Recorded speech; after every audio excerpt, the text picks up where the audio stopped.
Welcome, Marie in Zone 6, and it's October. Here's a look in the garden.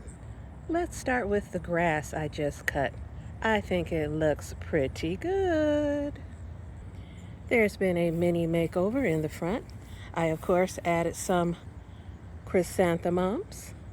I took out the snowdrift supertunias that were on either side of the front of this walkway. They were really tired looking, as well as in that container you see right there to the right.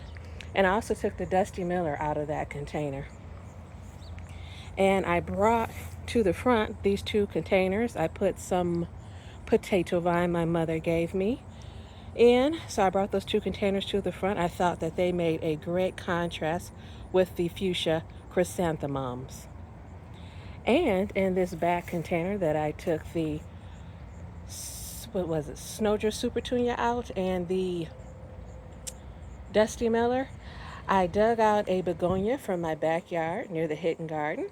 I stuck that in there. And I kept my amethyst verbena. It still has a little color, so it's hard for me to let go.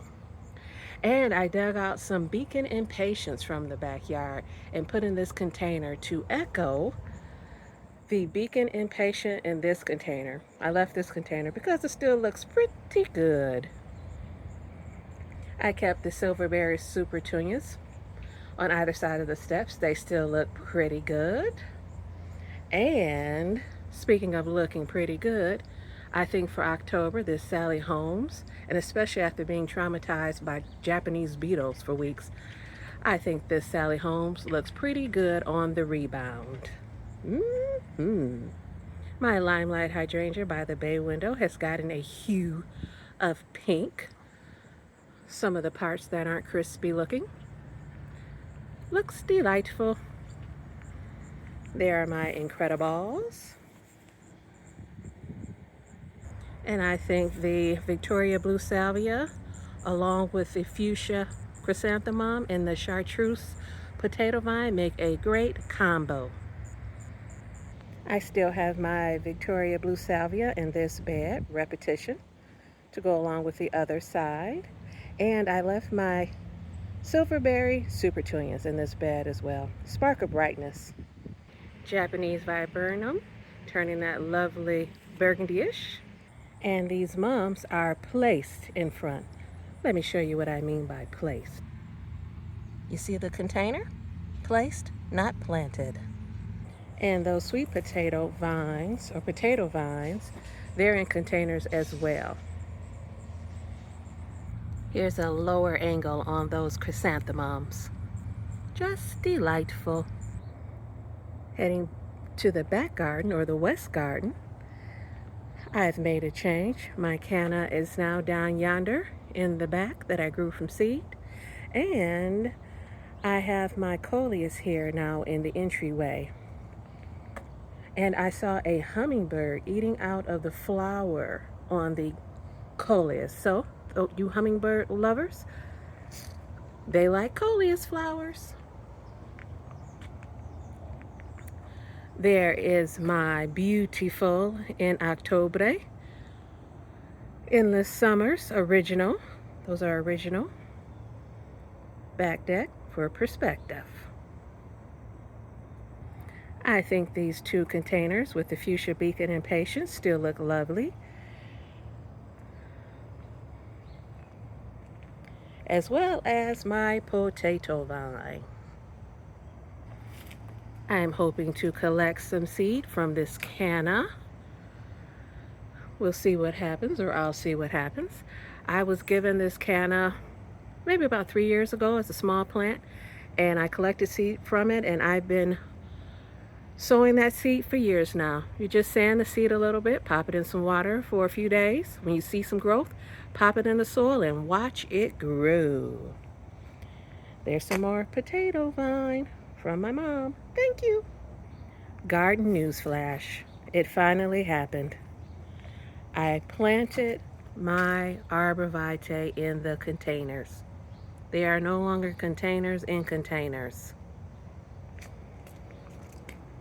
And those two impatiens, I don't know where they came from. They just popped up one day or someday or at some time, and I just went with it and left them. It's not my color scheme, but it's okay. And this pink cashmere verbena is looking fabulous. Faboo. It still looks beautiful and doesn't look tired like some of the other plants get in October. Look at that. Ooh la la. On the back deck, the mums back here have pretty much bloomed out. There's a few buds left. Looking good. Look at that leaf on there. Fallen leaf has landed. I love autumn. There's my beacon impatiens, still holding strong. The autumn joycina with its gorgeous autumn color. There's that other mum for repetition. And the two boxwoods I put in these containers, replacing the autumn joycina, seem to be adjusting well. And this easy wave is still looking pretty good. And if you're looking for some plants that still look great in October, potato vine, there's one. Beacon impatiens, there's two. Swedish ivy by proven winners. And of course, begonias. Here are the ones on the table I built years ago. Lovely. Back on the deck, I think I might plant this light pink impatient. I think it's called Imara or Imara. I think I might plant that in my flower beds next year. And we had a really windy day not that long ago, and it dried out my container. Just like a hot day can dry out a container, so can a windy day. So that stressed out my Indigo Mini Vista, so I cut it back, so that's all that's left, the remainders. And there is one of the Easy Wave petunias fuchsia I moved to the other side of the deck rail. Coming down the back steps, look at the color on that Autumn Joy sedum. Spectacular. The way it contrasts with my garden hose. Just kidding. Speaking of color, look at the gorgeous color on this Lime Light Prime. Oh my goodness. Just beautiful. Heading back towards the long flower bed, I think it's looking pretty good for October. There's that, what's that, little quick fire? And here is the Little Lime Punch. And what I love about the Little Quick Fire and the Little Lime Punch is they're very sturdy hydrangeas. They're not floppy. So I really appreciate that. And they're also beautiful, which doesn't hurt. The Roseanne geranium is still looking beautiful, of course. It's one of the longest blooming perennials I know of. Roseanne geranium. Look at that. There's that Firelight, gassy pink oak leaf. And let me show you where my so-called compost pile is. Behind this back left bed, back there is my compost pile. And it's amazing how it shrinks over time and gets lower. Just amazing. Back by the hidden garden, I dug that begonia out from right there that I put in that front container. Back in this back left flower bed, these are the foxglove I think I winter sowed. They're looking good. So I'm thinking they should bloom next year. And back by the hidden garden, here are some Shastas. I think these were winter sowed. And right here, these are the ones I believe I grew in the house this past winter.